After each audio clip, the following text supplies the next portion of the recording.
জানিয়ে দেব এই মুহূর্তে হাতে পাওয়া সর্বশেষ গুরুত্বপূর্ণ আপডেট বাংলা সংবাদ। শুরুতেই থাকছে শেখ হাসিনা সহ পলাতকদের ফেরাতে রেড নোটিশ জারি করবে সরকার। সাবেক প্রধানমন্ত্রী আওয়ামী লীগ সভাপতি শেখ হাসিনা সহ জুলাই আগস্টে গণহত্যায় জড়িতদের দেশে ফিরিয়ে আনতে ইন্টারপোলে রেড নোটিশ জারি করতে যাচ্ছে সরকার।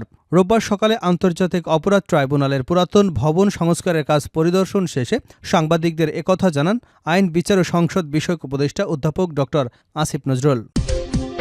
এবারে জানাবো গাজীপুরে শ্রমিক বিক্ষোভে অচল মহাসড়ক, ৩২ কিলোমিটার যানজট। গাজীপুরে বকেয়া বেতন পরিশোধের দাবিতে মালেকের বাড়ি এলাকায় টি&জেড অ্যাপারেল লিমিটেড কারখানা শ্রমিকরা মহাসড়ক অবরোধ করে রেখেছেন। অবরোধের কারণে শনিবার থেকে রোববার প্রায় ২৪ ঘণ্টা ধরে ঢাকা ময়মনসিংহ মহাসড়কে যান চলাচল বন্ধ থাকায় ভোগান্তিতে পড়েছেন যাত্রীরা। সৃষ্টি হয়েছে ৩২ কিলোমিটার দীর্ঘ যানজট। পুলিশ বলছে সংকট নিরসনে কারখানার মালিকের সঙ্গে আলোচনা করছেন তারা। জানাবো পুলিশের লুট হওয়া আগ্নেয়াস্ত্র, গোলাবারুদ আন্ডারওয়ার্ল্ডে। সারা দেশে খুন, ছিনতাই, চুরি ও ডাকাতির মতো ভয়ঙ্কর অপরাধ আশঙ্কাজনকভাবে বেড়ে গেছে। রাত যত গভীর হতে থাকে সড়কে নিয়ন্ত্রণ চলে যায় এসব অপরাধীদের হাতে।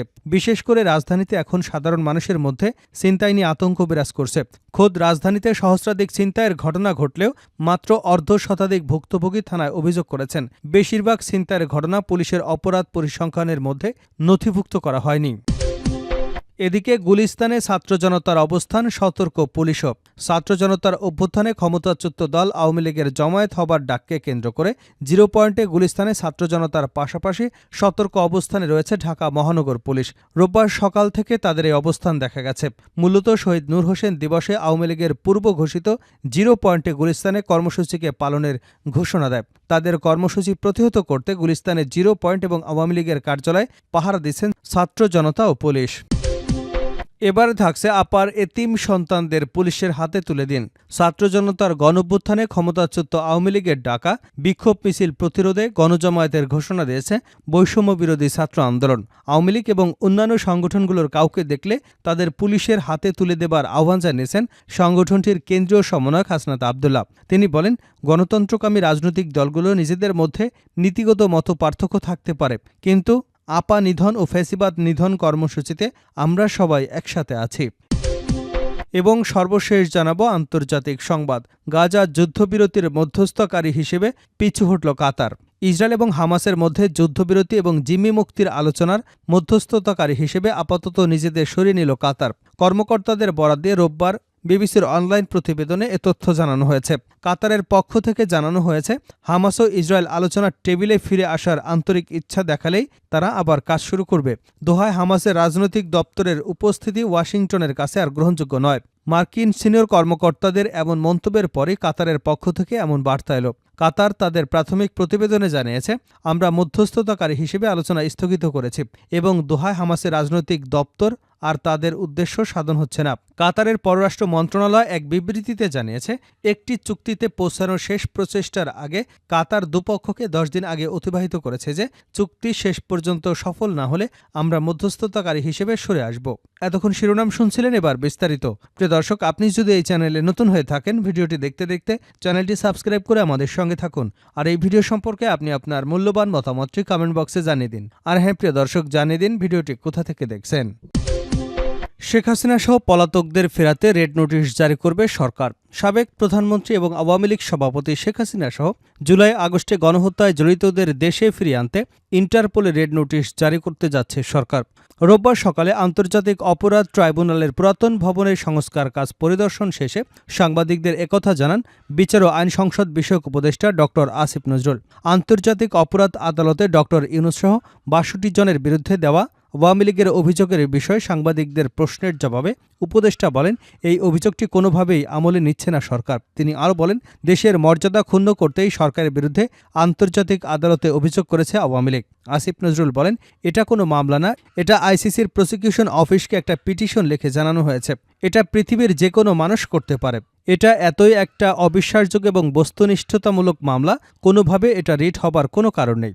ফ্যাসিস্ট চক্র বিশ্ব ক্ষমতাকে এবং বাংলাদেশের মানুষকে বিভ্রান্ত করবার জন্য নিজেদের আত্মরক্ষার জন্য মিথ্যা প্রচারণা চালানোর উপায় হিসেবে এ মামলাটি করেছে। এ সময় আন্তর্জাতিক অপরাধ ট্রাইব্যুনালের chief prosecutor advocate Mohammad Tajul Islam বলেন, আমরা এখনো দলের বিচারের বিষয় তদন্ত শুরু করিনি। যদিও আমাদের কাছে অভিযোগ এসেছে, ব্যক্তি পর্যায়ে আমাদের যে তদন্তগুলো করেছি সব জায়গায় আওয়ামী লীগের যুক্ত থাকবার বিষয়টি পাচ্ছি। যেমন আওয়ামী লীগ কেন্দ্রীয় প্রেসিডিয়াম সদস্য, যুবলীগ, ছাত্রলীগ এবং কেন্দ্রীয় কমিটির কাছে তাদের অভিযোগে আলাদাভাবে তদন্ত চলছে। তাদের বিরুদ্ধে গণহত্যা, মানবতা বিরোধী অপরাধের সঙ্গে সম্পৃক্ততার প্রমাণও আমরা ক্রমাগত পাচ্ছি। গাজীপুরে শ্রমিক বিক্ষোভে অচল মহাসড়ক, ৩২ কিলোমিটার যানজট। গাজীপুরে বকেয়া বেতন পরিশোধের দাবিতে মালেকের বাড়ি এলাকায় টিএনডি জেড অ্যাপারেল গার্মেন্টস কারখানার শ্রমিকরা মহাসড়ক অবরোধ করে রেখেছেন। অবরোধের কারণে শনিবার থেকে রোববার প্রায় ২৪ ঘণ্টা ধরে ঢাকা ময়মনসিংহ মহাসড়কে যান চলাচল বন্ধ থাকায় ভোগান্তিতে পড়েছেন যাত্রীরা। সৃষ্টি হয়েছে প্রায় ৩২ কিলোমিটার দীর্ঘ যানজট। পুলিশ বলছে, সংকট নিরসনে কারখানা মালিকদের সঙ্গে আলোচনা করছে তারা। কারখানা শ্রমিক এবং শিল্প পুলিশ সূত্রে জানা গেছে, ৪ মাসের বকেয়া বেতনের দাবিতে টি&জেড অ্যাপারেলস লিমিটেড গ্রুপের ৬টি কারখানায় শত শত শ্রমিক শনিবার সকালে কারখানার সামনে জড়ো হতে থাকেন। এক পর্যায়ে পুলিশ ও সেনাবাহিনী ঘটনাস্থলে গিয়ে পরিস্থিতি নিয়ন্ত্রণে আনবার চেষ্টা করে। এ সময় মহাসড়ক অবরোধ থাকায় বিপাকে পড়েন অফিসগামী মানুষসহ বিভিন্ন শ্রেণী পেশার লোকজন। তবে শ্রমিকদের দাবি সুরাহা না হয় দ্বিতীয় দিনের মতো টানা আন্দোলনে নামেন শ্রমিকরা। আন্দোলনরত শ্রমিকরা বলেন, গত এপ্রিল মাসে কারখানা বন্ধ ছিল। সেপ্টেম্বরে কারখানা খুলেও ২ মাসের বেতন না দিয়ে কর্তৃপক্ষ টালবাহানা করছে। আমাদের ৪ মাসের বকেয়া বেতন পড়েছে। পুলিশ ও সেনাবাহিনীর মাধ্যমে বারবার বেতন পরিশোধের তারিখ নির্ধারণ করলেও কারখানা কর্তৃপক্ষ শ্রমিকদের বেতন দিচ্ছে না। তাই বাধ্য হয়ে সড়ক অবরোধ করতে হয়েছে। যাত্রী ও পথচারীরা বলেন, গত প্রায় ১ মাস ধরে কারখানার শ্রমিকরা ঢাকা ময়মনসিংহ মহাসড়ক অবরোধ করে বিক্ষোভ করছেন।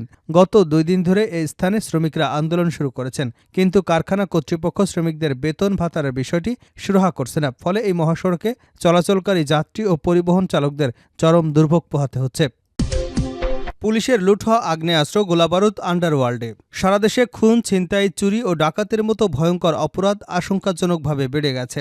রাত যত গভীর থাকে, সড়কে নিয়ন্ত্রণ চলে যায় এসব অপরাধীদের হাতে।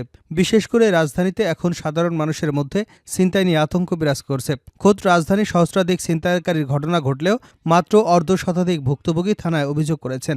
বেশিরভাগ ছিনতাইয়ের ঘটনা পুলিশের অপরাধ পরিসংখ্যানের মধ্যে নথিভুক্তই হয়নি। পূর্ব শত্রুতা, ব্যক্তিগত বিরোধ, আর্থিক লেনদেনকে কেন্দ্র করে খুনোখুনির ঘটনা বেড়েছে। ৫ আগস্ট সরকার পতনের পর ৩০ আগস্ট পর্যন্ত রাজধানীতে ২৯টি খুনের ঘটনা ঘটেছে।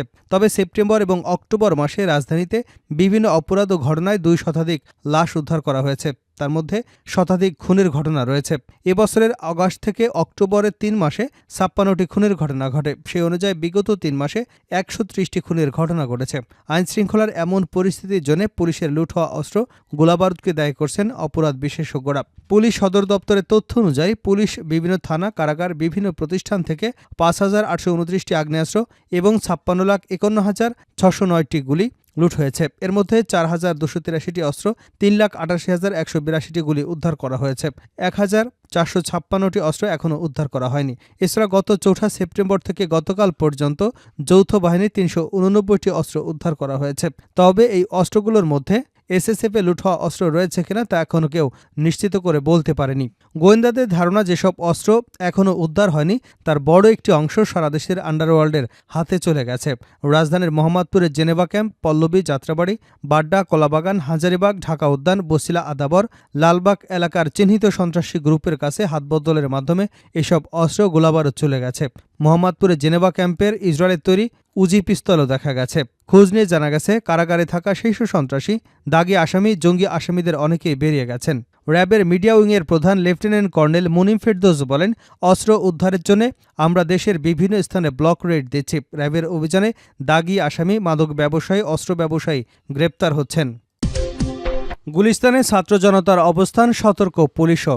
ছাত্র জনতার অভ্যুত্থানে ক্ষমতাচ্যুত দল আওয়ামী লীগের জমায়েত হবার ডাককে কেন্দ্র করে 0 পয়েন্টের গুলিস্তানে ছাত্র জনতার পাশাপাশি সতর্ক অবস্থানে রয়েছে ঢাকা মহানগর পুলিশ। রোববার সকাল থেকেই তাদের অবস্থান দেখা গেছে।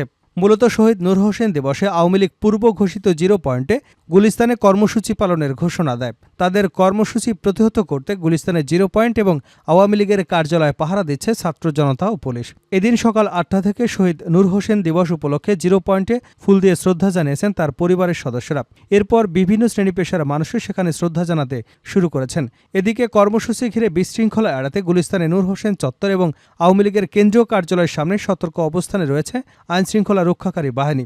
0 পয়েন্ট সহ রাজধানীর বিভিন্ন সড়কে মোড়ে অন্য দিনের তুলনায় পুলিশের বাড়তি সদস্যদের উপস্থিতিও লক্ষ্য করা গেছে। এর আগে 9 নভেম্বর আওয়ামী লীগের ভেরিফাইড ফেসবুক পেজে পোস্টে 10 নভেম্বর বিকাল 3টার দিকে বিক্ষোভ মিছিলের ডাক দেওয়া হয়। গুলিস্তানের